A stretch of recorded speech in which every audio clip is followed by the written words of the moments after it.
Halo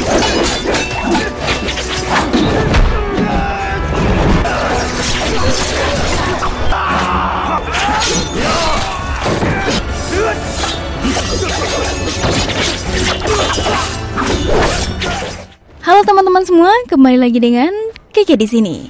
Kali ini kita akan bahas alur film yang berjudul Sakra rilisan tahun 2023.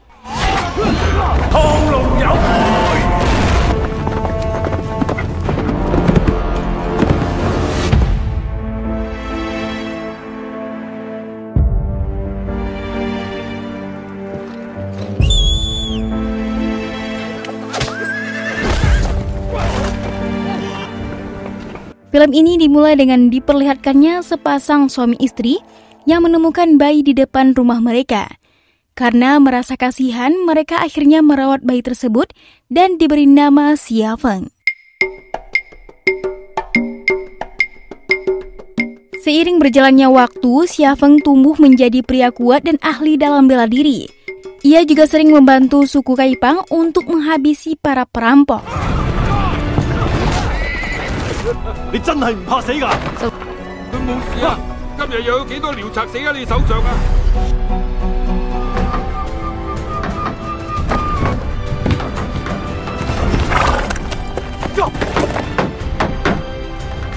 Singkat cerita, beberapa tahun kemudian terlihat seorang biksu dan anak buahnya yang ternyata telah menculik seseorang.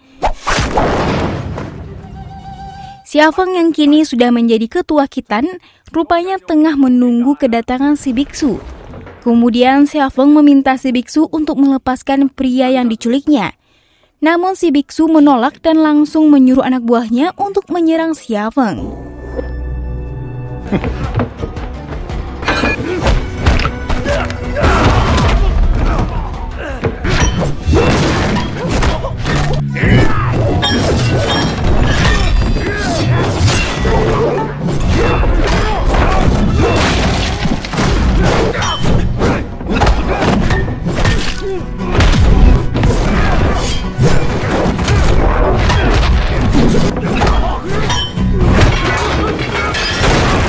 Setelah menghabisi mereka, si biksu kemudian menyerang Xia Feng.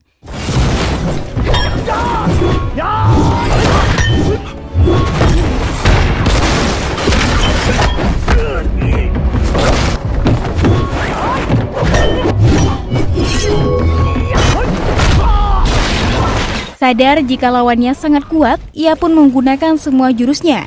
Akan tetapi hal itu sia-sia saja. Setelah Xia Feng menggunakan jurus penakut naga yang membuatnya langsung tumbang. Setelah menghabisi si biksu, ia dan rekan-rekannya kembali ke base camp.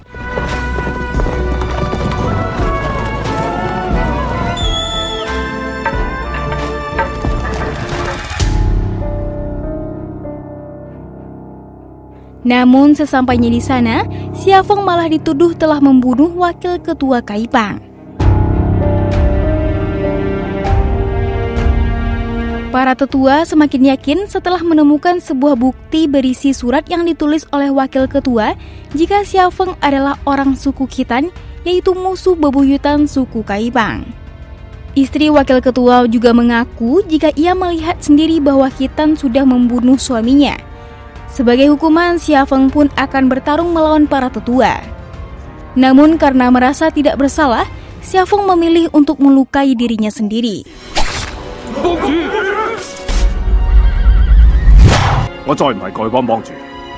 Pada akhirnya, ia pun mengundurkan diri sebagai ketua dan memutuskan untuk mencari pelaku yang sudah memfitnahnya.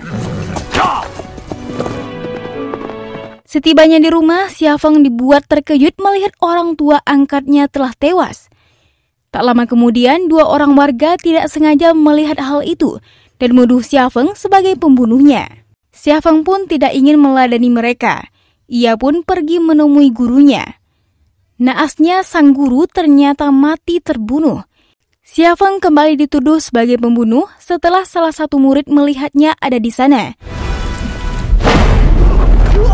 Xia Feng pun yang sebelumnya melihat seorang mencuri kitab Shaolin, ia pun berhasil menangkapnya. Salah satu senior yang tidak terima guru mereka dibunuh, ia pun langsung menyerang Xia Feng. Namun dengan mudah, Xia Feng memblokir serangan tersebut. Xia Feng yang tidak ingin melawan mereka, ia pun pergi dari sana. Akibat serangan itu, identifikasi pencuri akhirnya terbongkar, yang ternyata dia adalah seorang wanita bernama Azu. Singkatnya, Xia Feng memberikan energi agar Azu bisa selamat dari efek serangan tadi. Diketahui Azu adalah seorang budak yang disuruh oleh majikannya untuk mencuri buku Shaolin. Ia bersedia melakukan itu setelah dijanjikan akan diberitahu keberadaan orang tuanya.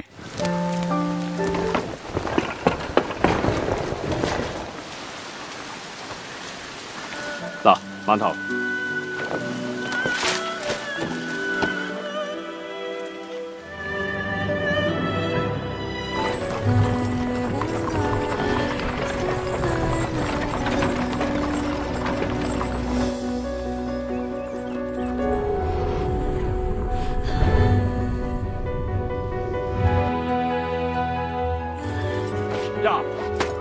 Keesokan harinya, Xia Feng membawa Azu ke tempat tabib untuk diobati.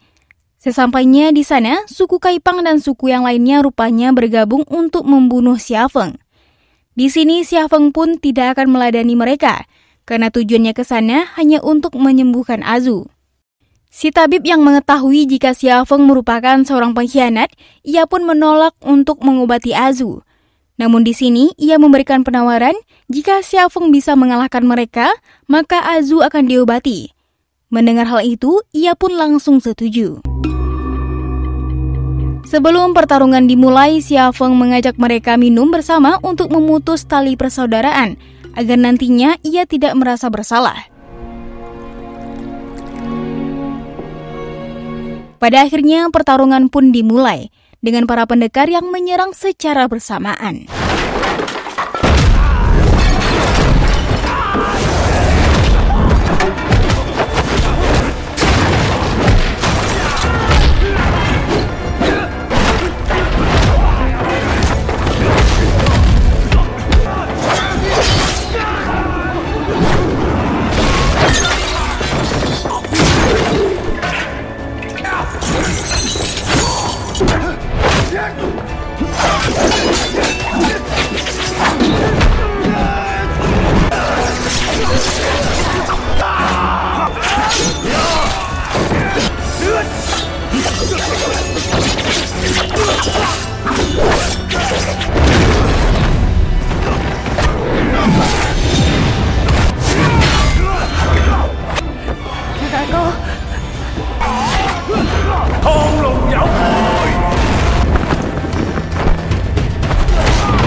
Saat menghadapi para tetua, ia pun sempat terluka hingga akhirnya datang seseorang yang langsung membawanya pergi.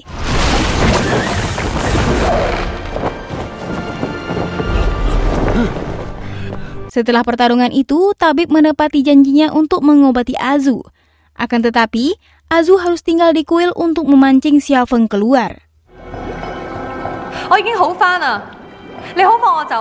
Di sisi lain, Xia Feng berhasil disembuhkan oleh orang misterius tadi. Kemudian orang itu memberitahu nama ayah kandung Xia Feng.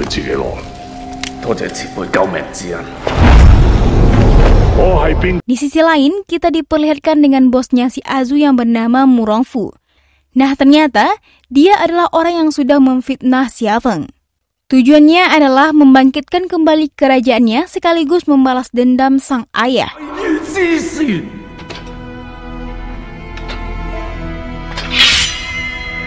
Sementara di sisi lain, Azu yang berhasil melewati para penjaga, ia pun langsung membunuh si tabib. Keesokan harinya, Xia Feng yang akan menemui Azu, ia pun terkejut setelah melihat tempat tersebut ludes terbakar. Tak lama kemudian, Murongfu datang dan langsung menyerang Xia Feng.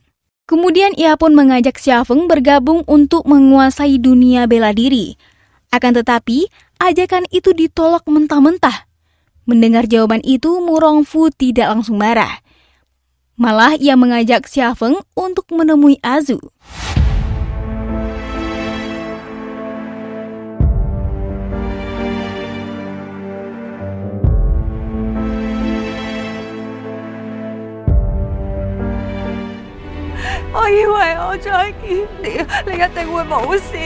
Suatu ketika, Xia Feng mendapat info dari percakapan ketua Bai Xijing dan Nyonya Ma jika orang tuanya telah dibunuh oleh seseorang bernama Zheng Chun. Dengan cepat, ia pun menuju lokasi tempat tinggal Zheng Chun dengan ditemani oleh Azu. Singkatnya, setelah tiba di sana, mereka akhirnya menemukan Zheng Chun yang tengah latihan bertarung dengan putrinya yang bernama Azi.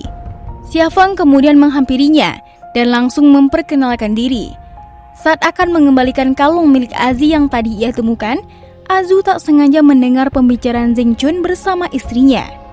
Jika anak pertama mereka diberikan kepada orang lain. Ternyata anak yang dimaksud itu adalah Azu, mengingat ia memiliki kalung yang sama dengan Azi.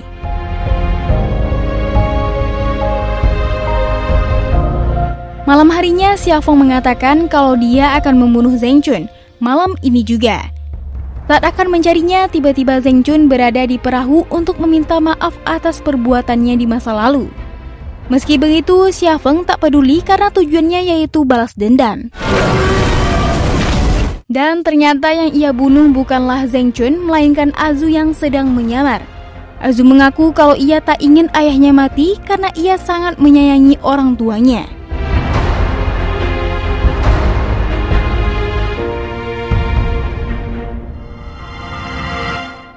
Setelah bertemu dengan Zheng Chun, ia mengatakan jika dia tidak pernah menyerang desa orang tua Xia Feng, apalagi sampai membunuh mereka. Mendengar penjelasan itu, ia pun pergi ke tempat Bai Xijing karena selama ini ia sudah dibohongi. Mengaku kalau semua ini adalah ulahnya, mengingat ia sudah dijanjikan harta dan juga kekuasaan oleh Mu Rongfu.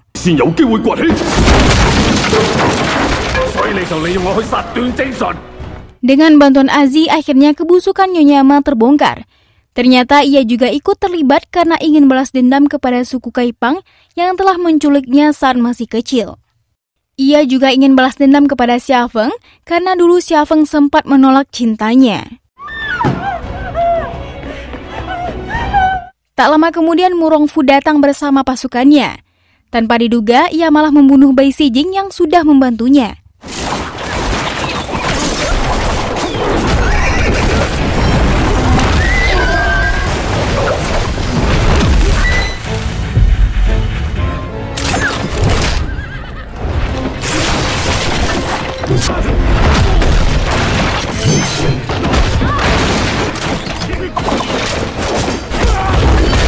Saat itu, Azi memberikan pedang milik ayahnya untuk digunakan bertarung melawan mereka.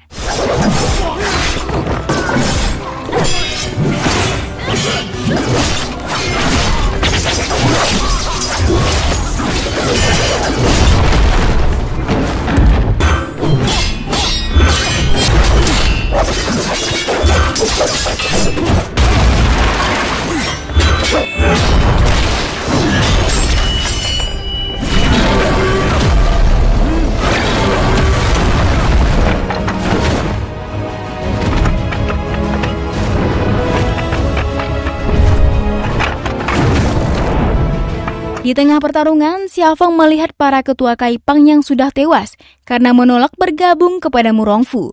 Seketika saja Xia Feng sangat marah, sehingga ia pun menyerang menggunakan jurus pamungkas. Tanpa diduga, Mu Rongfu yang memang jauh lebih kuat, ia pun berhasil memblokir serangan Xia Feng.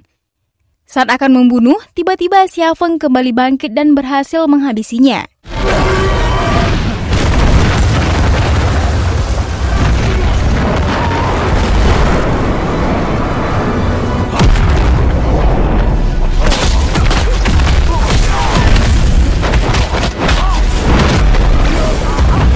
Suku Kaipang yang melihat kejadian itu membuat mereka sadar jika Xia Feng telah difitnah.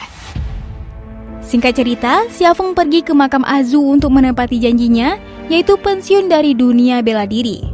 Sementara itu, Mu Rongfu diselamatkan oleh ayahnya bernama Mu Rongbu, yang ternyata masih hidup. Selama 30 tahun, ia sengaja mengasingkan diri untuk melihat anaknya berhasil membangkitkan kerajaannya kembali. Dan orang misterius yang sebelumnya menolong Xia Feng ternyata ayah kandungnya sendiri. Kemudian kita diperlihatkan saat orang tua Xia Feng kabur dari peperangan, namun tiba-tiba mereka dicegat oleh Murongbu dan pasukannya. Dalam pertarungan itu, sang ibu harus tewas yang membuat Xia Feng ditinggalkan oleh ayahnya. Kembali di masa sekarang, Yuan Shan akhirnya bertemu dengan Murongbu. Namun saat akan membalaskan dendamnya, ternyata udah ending aja. Nah, sekian dulu video kali ini, semoga bisa menemani waktu senggang kalian. Seperti biasa, jika ada film recommended untuk kita bahas selanjutnya, silahkan ditulis di kolom komentar. Terima kasih telah menonton.